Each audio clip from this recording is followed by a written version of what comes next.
بسم اللہ الرحمن الرحیم۔ آج کا سوال ہے، کسی صوفی صاحب نے بھیجا ہے کہ روح کے جو درجات ہیں ان کو قرآن پاک، احادیث مبارکہ اور اولیاء کرام کی کتب سے اس کی وضاحت کریں۔ تو اولیاء کرام کی کتب کا پہلے حوالہ دے دیتا ہوں کہ یہ خواجہ محبوب الہی خواجہ نظام الدین اولیاء قدس اللہ سر العزیز کی کتاب ہے فوائد الفوائد، جلد پنجم میں یہ اس کے بارے میں وضاحت سے آپ دیکھ سکتے ہیں۔ تو اس کا جو کئی بزرگوں نے روح کے درجات 4 لکھے ہیں کہ عالم ناسوت، عالم ملکوت، عالم جبروت اور عالم لاہوت، اور چشتی بزرگوں نے اس کے مقام جو ہیں، درجات جو ہیں وہ 7 لکھے ہیں کیونکہ اس میں عالم ناسوت جو ہے اس کے انہوں نے 4 درجات لکھے ہیں کہ پہلے روح جب پیدا ہوتی ہے، زمین پر آتی ہے تو یہ جمادات کی صورت میں ہوتی ہے۔ یہ نہیں کہ یہ پتھر ہوتا ہے، جب انسان پیدا ہوتا ہے انسان ہی ہوتا ہے، انسان کا ہی بچہ ہوتا ہے، انسانی صورت میں ہوتا ہے، لیکن جو روح ہے وہ جمادات کی صورت میں ہوتی ہے کہ اس میں کوئی احساس نہیں ہوتا، شعور نہیں ہوتا، وہ بالکل پتھر کی مانند ہوتی ہے۔ تو جس کی تشریح جو ہے جمادات کیسے ہوگا بھئی، اب جس طرح قرآن پاک میں اللہ تبارک تعالیٰ نے فرمایا کافروں کے بارے میں، سمن بکمن امیون فاہم لا یرجعون، نبی علیہ الصلوۃ والسلام نے فرمایا کہ یہ اندھے ہیں، بہرے ہیں، گونگے ہیں۔ یہ کافروں کے بارے میں فرمایا، حالانکہ ان کی آنکھیں تھیں لیکن روح کی آنکھیں نہیں تھیں۔ بہرے ہیں، گونگے ہیں، حالانکہ وہ سنتے بھی تھے، ابو جہل وغیرہ، ابو لہب وغیرہ، ابو سفیان وغیرہ، ولید، عتبہ، شیبہ یہ جتنے بھی کفاروں کے سردار تھے تو وہ سب کچھ دیکھتے بھی تھے، سنتے بھی تھے، باتیں کرتے تھے، سردار تھے، لیکن اللہ تعالیٰ ان کے بارے میں فرما رہے ہیں کہ یہ نہ دیکھ سکتے ہیں، اندھے ہیں، بہرے ہیں، گونگے ہیں۔ تو یہ ان کی روح کی حالت اللہ تعالیٰ بیان فرما رہے ہیں کہ ان کی روح جو ہے اس کی نہ آنکھیں کھلی ہیں نہ کان کھلے ہیں، حالانکہ وہ بڑے بڑے تھے، سردار تھے۔ تو اس طرح یہ بزرگوں نے اس حالت کو، روح کی اس حالت کو جمادات لکھا ہے کہ جب تک اس پر کوئی تصرف نہیں ہوگا تو یہ پتھر کی صورت میں ہے، جمادات کی صورت میں ہے۔ دوسرا قرآن پاک میں اللہ تبارک تعالیٰ فرما رہے ہیں کہ دوزخ کا ایندھن جو ہے وہ انسان، جن اور پتھر ہیں۔ اور اس طرح دیکھیں، حالانکہ انسان اور جن جو ہیں وہ تو اپنے گناہوں کی شامت میں جہنم میں جائیں گے، اور یہ پتھر جو ہیں انہوں نے کون سا گناہ کیا ہے؟ کیا پتھر رشوت لیتے ہیں، زنا کرتے ہیں؟ جو بت بنائے گئے تھے تو وہ تو کچھ بھی نہیں کرتے، خود ہی انسانوں نے بنائے، خود ان کی پوجا کرتے تھے۔ تو وہ جو بھی جرم ہے وہ تو انسانوں کے ذمے ہے، کافروں کے ذمے ہے۔ ان پتھروں نے تو نہیں کہا تھا کہ ہمیں بت بناؤ اور ہماری پوجا کرو۔ وہ تو شجر اور حجر، نبی علیہ الصلوۃ والسلام کا فرمان پاک ہے کہ یہ اللہ کی تسبیح بیان کرتے ہیں۔ اور کئی مولوی لوگ یہ کہتے ہیں کہ یہ پتھر جو جن کے بارے میں اللہ فرما رہے ہیں کہ پتھر بھی جہنم کا ایندھن ہے، تو یہ وہ پتھر ہیں جو بت بنے تھے، جن کو بت بنایا گیا اور ان کی پوجا ہوئی، ان بتوں کو جہنم میں پھینکیں گے۔ بھائی ان بتوں کا کیا قصور ہے؟ اپنے گناہوں کی شامت میں مخلوق جائے گی جہنم میں، ان بتوں نے تو کوئی گناہ نہیں کیا، خود کافروں نے بنائے، خود ان کی پوجا کی۔ تو اس طرح میرا بھائی یہ قرآن سے ثابت ہے کہ جمادات کی صورت میں جب روح آتی ہے تو یہ اس کو احساس ایسا ہوتا ہے، یہ نہیں کہ اس کی صورت ہوتی ہے، اس کی صفات جو ہیں اس میں اس وقت پتھروں کی صفت ہے، اس میں اور کوئی صفت اس میں نہیں ہے، اس میں کوئی شعور نہیں ہے۔ تو اس طرح اس لیے بزرگوں نے اس کی تشبیہ جو دی ہے وہ جمادات سے دی ہے کہ جب تک اس پر تصرف نہیں ہوگا، یہ بڑا ہو کر بھی کوئی نماز روزہ نہیں کرے گا، قرآن تلاوت نہیں کرے گا، کسی بزرگوں کی صحبت میں نہیں جائے گا، اگر اسی حالت میں مر گیا کہ اس پر کوئی تصرف نہیں ہوا، کوئی اس نے نیکی نہیں کی، تو پھر وہ اس کی روح جو ہے پتھر کی صورت میں ہی رہے گی، کوئی ترقی نہیں کرے گی، تو پھر یہ اسی حالت میں اللہ تعالیٰ جہنم میں پھینکیں گے۔ یہ پتھر ہوں گے جو روحیں ترقی نہیں کریں گی، جن پر کوئی تصرف نہیں ہوا۔ اس سے آگے جو ہے جب ان پہ کچھ تصرف ہوتا ہے، کوئی نماز روزہ کرتے ہیں، تو پھر جمادات سے نباتات کی صورت اختیار کرتے ہیں، کیونکہ نبیوں کی جو روحیں ہیں وہ پہلے ہی ترقی کر چکی ہوتی ہیں، تو ان کی پیدا ہوتے بھی ان میں ان کی روح جو ہے اس میں نباتات جو ہیں ان کی صفات آ چکی ہوتی ہیں، کیونکہ اللہ تبارک تعالیٰ نے قرآن پاک میں جو فرمایا ہے کشجرۃ طیبۃ اصلھا ثابت وفرعھا فی السماء، کہ یہ نیکی کے درخت ہیں، پاکیزگی کے درخت ہیں، جن کا اصل آسمانوں میں اور ان کی جڑیں زمین میں مضبوط ہیں۔ تو یہ نیکی کے درخت، پاکیزگی کے درخت فرمایا کہ جن کا اصل جو ہے وہ زمین میں مضبوط ہے اور شاخیں آسمانوں میں ہے۔ جس طرح فرعون نے خواب دیکھا تھا، قرآن پاک میں اس کا واقعہ موجود ہے کہ اس نے دیکھا کہ اس کے محل میں 2 درخت پیدا ہوئے ہیں اس کے سامنے، اور اس کے دیکھتے ہی دیکھتے جوان ہو گئے، اور اس کے دیکھتے ہی دیکھتے اس کی ساری حکومت پہ وہ درخت اتنے پھیلے کہ چھا گئے۔ اس نے وہاں اس وقت کے جو نجومی تھے یا راہب وغیرہ تھے ان سے پوچھا کہ اس کی کیا تعبیر ہے، تو انہوں نے بتایا کہ تیرے سامنے ہی 2 بچے بنی اسرائیل میں پیدا ہوں گے، تیرے سامنے جوان ہوں گے اور تیری حکومت پہ چھا جائیں گے۔ تو وہ 2 درخت جو تھے وہ موسیٰ علیہ السلام اور ہارون علیہ السلام تھے۔ اب دیکھیں اللہ تبارک تعالیٰ ان کو درخت سے تشبیہ دے رہے ہیں، درخت کہہ رہے ہیں پاکیزگی کے درخت، اور واقعی اس کے سامنے ہی موسیٰ علیہ السلام اور ہارون علیہ السلام پیدا ہوئے اور اس کی حکومت پہ چھا گئے، اور فرعون جو تھا وہ غرق ہو گیا۔ اسی طرح حضور کے دادا نے، یہ حدیث پاک میں ہے کہ حضور کے دادا ابو مطلب رضی اللہ عنہ، آپ کے دادا عبد المطلب رضی اللہ عنہ نے خواب دیکھا کہ اس کے صحن میں ایک درخت پیدا ہوا، اس کے دیکھتے ہی دیکھتے جوان ہو گیا، اور اس کے دیکھتے ہی دیکھتے مشرق و مغرب تک پھیل گیا، چھا گیا۔ تو اس نے بھی کسی راہب سے پوچھا، تو اس نے کہا کہ جی یہ جو درخت آپ نے دیکھا ہے یہ آپ کی اولاد میں سے ایک آخری نبی جو ہے، نبی آخر الزماں، وہ پیدا ہوں گے، اور اس کا دین جو ہے مشرق مغرب ساری دنیا میں پھیلے گا۔ اور اس نے آپ نے بتایا کہ بھئی میں نے دیکھا کہ کئی لوگ میرے قبیلے کے اس درخت کو کاٹنے کو دوڑتے ہیں اور کچھ حفاظت کر رہے ہیں۔ تو اس نے کہا کہ قبیلے کے جو کچھ لوگ جو ہیں وہ اس کو شہید کرنے کی کوشش کریں گے اور کچھ حفاظت کریں گے، اور حفاظت کرنے والے جو ہیں وہ کامیاب ہو جائیں گے۔ تو عبد المطلب رضی اللہ عنہ پوچھنے لگے کہ میں کن میں سے ہوں گا، کیا میں کاٹنے والوں میں ہوں گا یا حفاظت کرنے والوں میں؟ تو راہب نے بتایا کہ آپ اس ٹائم نہیں ہوں گے، آپ کا وصال ہو چکا ہوگا۔ بالکل دیکھیں آپ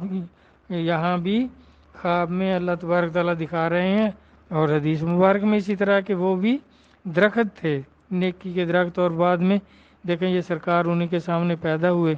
اور یہ سارا واقعہ جو تھا ان کے سامنے ہو گیا۔ تو پھر اس سے جب روح ترقی کرتی ہے تو پھر حیوانات کی صورت، حیوانات کی صفات آ جاتی ہیں، یہ صورتیں نہیں بنتی، صفات آتی ہیں ان میں۔ اسی طرح پتھروں کی صفات تھی اس میں، تو اس وقت روح کے درجات جو ہے اس میں اس کو کہتے تھے جمادات، پھر نباتات کے اس میں آ گئے۔ اسی طرح اب اس میں صفات جو ہیں، صفات کا چینج ہونا ہے، جس طرح اللہ تعالیٰ فرماتے ہیں نا کہ بدلو اپنی صفتوں کو میری صفتوں کے ساتھ، تو صفات کی فنا ہوتی ہے تو اور صفات ہی پیدا ہوتی ہیں۔ تو جمادات کی صفات تھی تو روح کو بزرگوں نے لکھا کہ یہ ان کا درجہ جمادات، پھر نباتات، پھر حیوانات۔ تو اس میں جس حیوان کی اوصاف آئیں گے وہی اس کی روح کی شکل ہوگی۔ یہ نہیں کہ اس کے جسم کی جسمانی ظاہرہ صورت ایسی ہوگی، یہ بالکل نہیں ہوگی، یہ بالکل انسانی صورت ہوگی، تو اس میں صفات آ جائیں گی وہ، تو ان صفات کی وجہ سے اب اس کو بزرگوں نے، یہ چشتی بزرگوں نے لکھی ہیں عالم ناسوت کی 4 درجات۔ تو حیوانات سے، حیوانی اس وقت اس انسان میں حیوان کی صفات ہوگی کہ بھی اس کو کھانے پینے کی زیادہ لالچ ہوگی، اور اس میں جو بھی بہت لالچی ہوگا تو اس کا مطلب ہے کہ وہ کتے کی شکل ہے، اس کی کتے کی صفات آ گئی ہیں اس میں، اور کسی کی خدمت کرنا، پالنا پلوسنا ہے تو اس میں گائے کی صفات آ گئی ہیں، اور اسی طرح روب رکھتا ہے تو بادشاہی کے اس کے خیالات جیسے ہوتے ہیں تو وہ اس کا جو ہے وہ شیر کی صفات آ گئی ہیں۔ اس طرح یہ عالم حیوانات جو ہے اس میں حیوانات کی صفات آ جاتی ہیں۔ اب وہ دشمن کو بھی سمجھتا ہے، دوست کو بھی سمجھتا ہے، کھاتا ہے پیتا ہے، اچھے برے کو بھی سمجھتا ہے کہ یہ میرا دشمن ہے، یہ میرا دوست ہے۔ اس کے آگے جو ہے پھر عالم انسانیت آتی ہے، تو اس وقت پھر وہ اس کی صورت بھی انسانی تو ہے ہی پہلے سے، اب اس میں انسانی جو ہیں وہ اس کے آ جائیں گی صفات۔ انسان کی صفات کیا ہے کہ ایک دوسرے کی ہمدردی کرنا،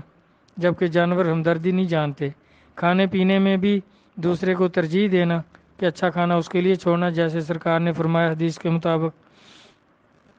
تو اس طرح انسانیت کے بعد یہاں سے جو ہے اب وہ اگر جیسے عمل کرے گا تو اگر وہ جہنمیوں کے کام کرے گا، گناہ زیادہ ہوں گے، وہ انسان بن کر بھی کسی بزرگوں سے تعلق نہیں کرتا تو پھر تو دوزخ میں جائے گا، لیکن اس کے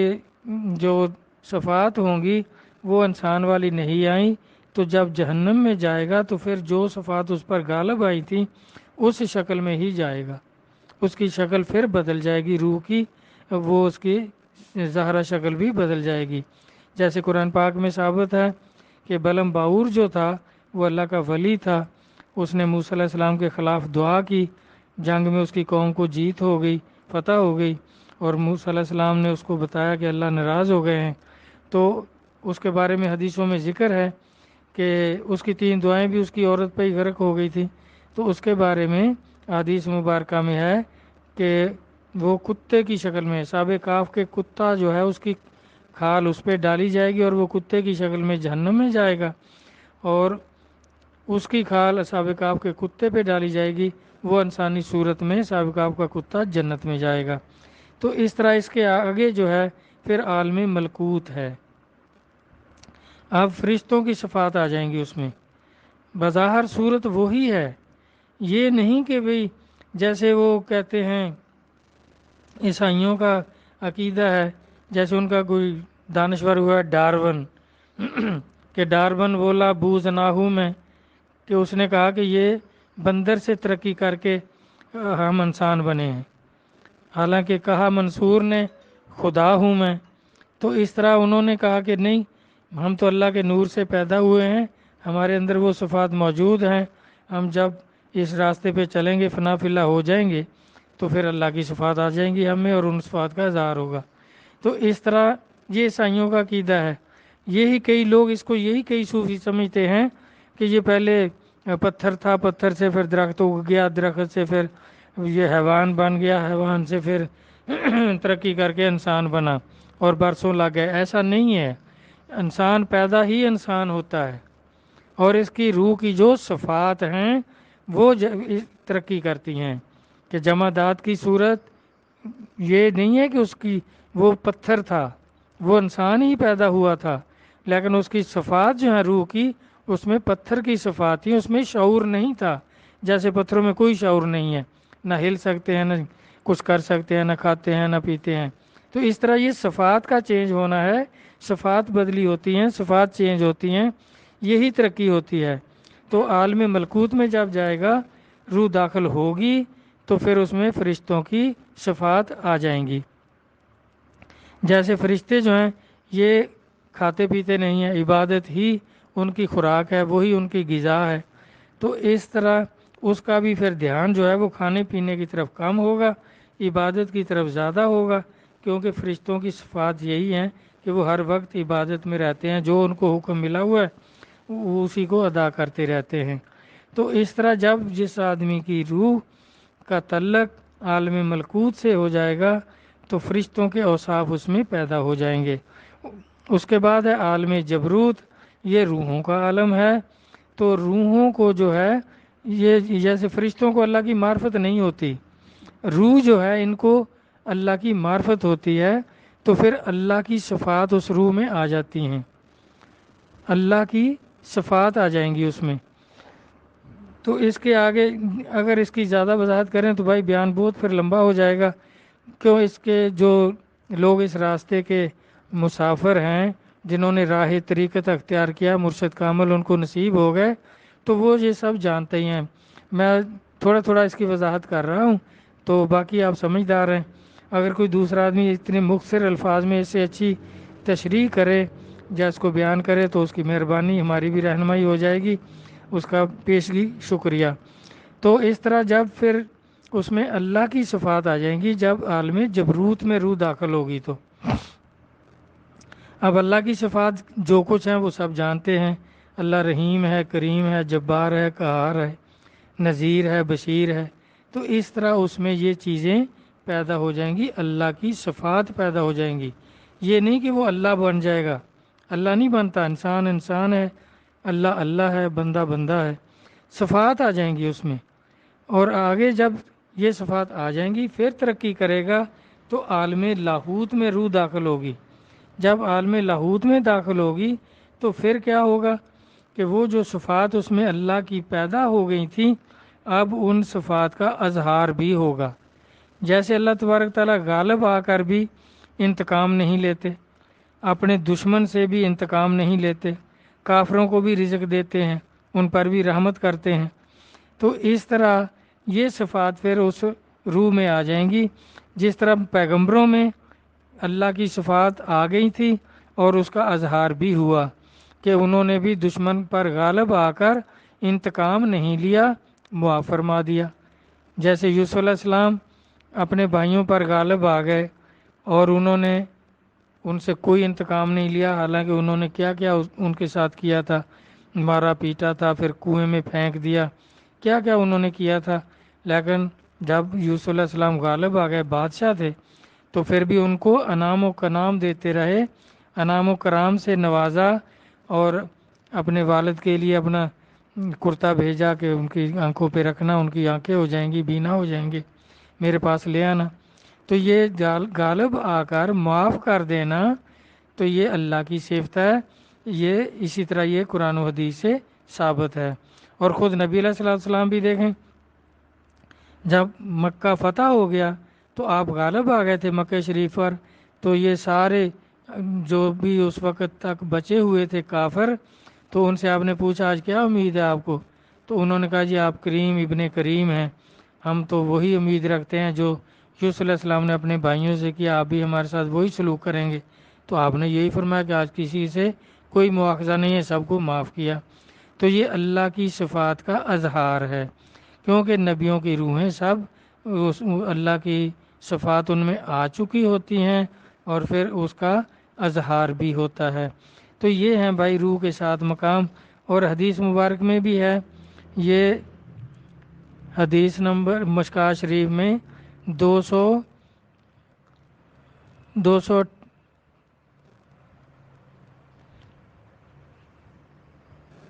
یہ حدیث نمبر ہے 221 نمبر حدیث ہے۔ ابن مسعود رضی اللہ عنہ سے روایت ہے کہ رسول اللہ صلی اللہ علیہ وسلم نے فرمایا کہ قرآن پاک 7 طریقوں سے اتارا گیا، ہر ایت کے ظاہر اور باطن ہوتا ہے، یہ اس کے ہر ایت کے 7 باطن ہوتے ہیں، ایک ظاہر ہوتا ہے اور 7 باطن ہوتے ہیں۔ تو قرآنی آیات کے جو باطن ہیں وہ اسی کو سمجھ آئیں گے جس کی روح کے یہ 7 درجات طے ہو چکے ہوں گے، تو پھر وہ قرآن کی آیات کے جو 7 باطن ہیں، جس طرح روح ترقی کرے گی ان باطن کو بھی سمجھے گی۔ تو اس طرح میرا بھائی اللہ تبارک تعالیٰ قرآن و حدیث کو سمجھنے کی توفیق عطا فرمائیں، آمین۔ اللہ حافظ۔